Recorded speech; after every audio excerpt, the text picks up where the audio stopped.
How's it going, guys? I'm here to review the ninth Saw movie, Spiral 2021. This is going to be a hell of a ride. This package just came in. Get everybody out of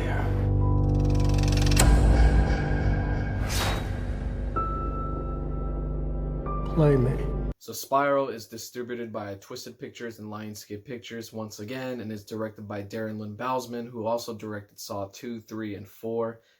Also stars Chris Rock and Samuel L. Jackson. So technically, it's a spin-off movie because it's Spiral from the book of Saw, but technically to me, this is Saw 9. So the main character is named Detective Banks, or Zeke, they call him Zeke, and it's played by Chris Rock, of course, and he is not a popular fellow with his predecessors in the precinct. Other fellow cops just pretty much don't like him because there was a backstory where he had to snitch on one cop for not doing his job, so because he accidentally shot somebody else. So of course Detective Banks saw that and he reported it in, and all the other crooked cops just don't like him because to their eyes he's just a snitch, and he's the son of a most famous cop, which is played by Samuel L. Jackson, and they're like, oh, he's just a wannabe popular boy. Like, basically these crooked cops are just hating on the guy. So one by one these crooked cops gets captured or kidnapped, and they get set in a trap, and the traps are set by a copycat jigsaw killer. So the movie gets a little political because the copycat killer is trying to convey a message about how cops in the precinct or in the stations are just crooked, and some of them are pigs and some of them are just bad. So of course that's why he teaches these crooked cops a lesson, not to because to the killer's mind these cops shoot first and ask questions later. So that's why it's basically teaching these crooked cops a lesson in the value of other people's lives. So that's why the traps are pretty epic and gruesome for each of these detectives.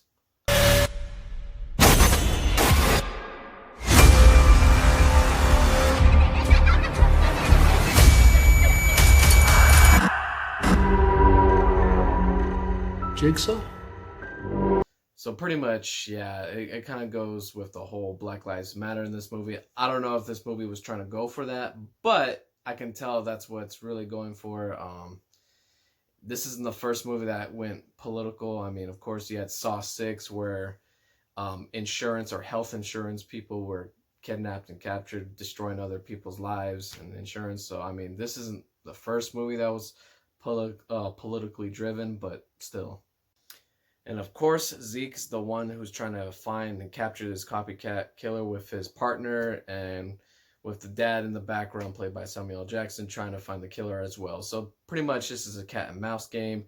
This is like other detective movies such as like Seven, Zodiac, all those other good David Fincher movies.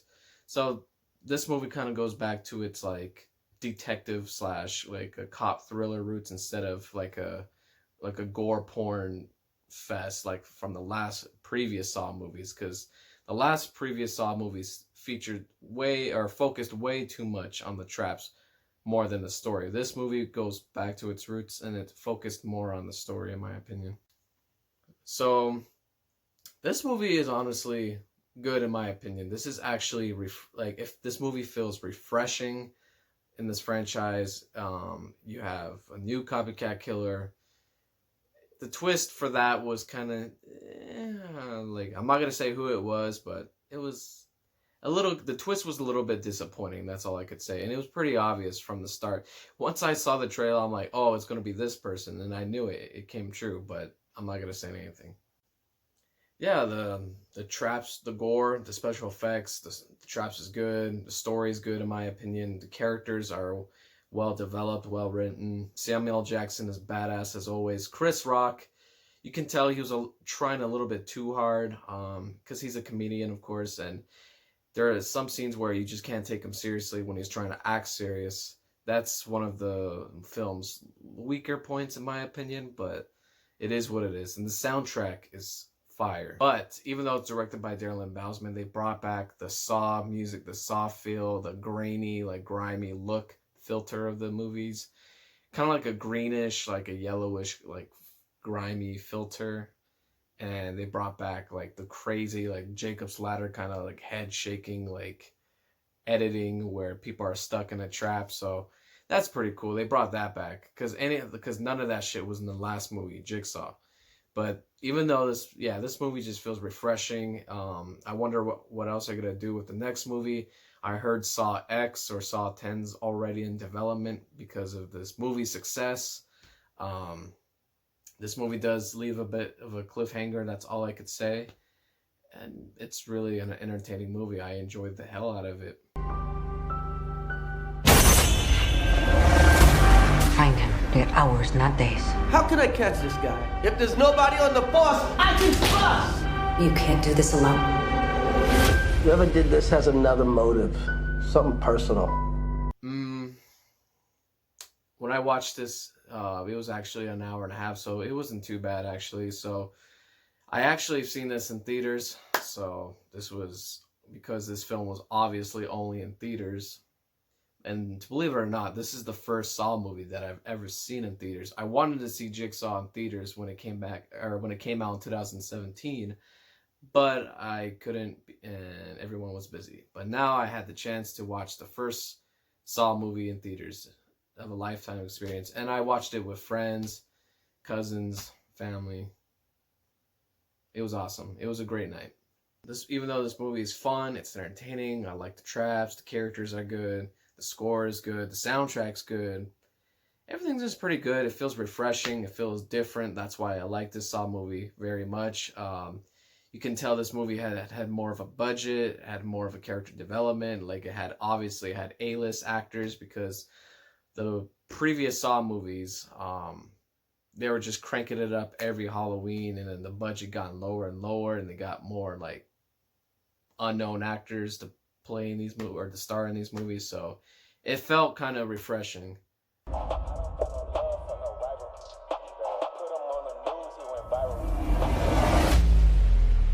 Jigsaw copycat. This is gonna go sideways fast. I'm a nut spin like a spiral. All available units, officer down. That was just a diversion to get us.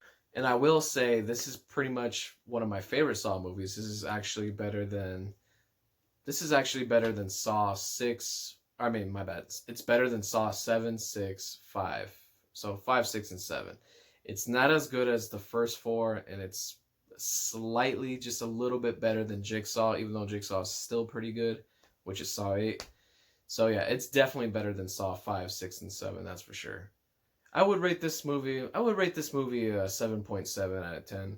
I mean, it wasn't the best horror movie or thriller I've seen, but it's certainly one of the better Saw movies, and it's really entertaining. It does have some weak points to this film, but I did enjoy the hell out of this movie. So a 7.7 out of 10. And that was my quick review of Spiral 2021. Please leave a like, subscribe, and leave a comment. And I'll see you guys in the next one. I need everyone on this case. He could be anywhere. He could be anyone. We're gonna tear this city apart. I'm a nut spin like a spiral.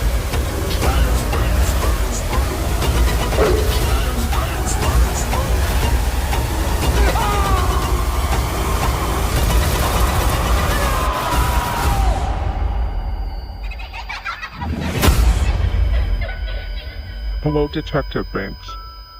When was the last time you saw your father?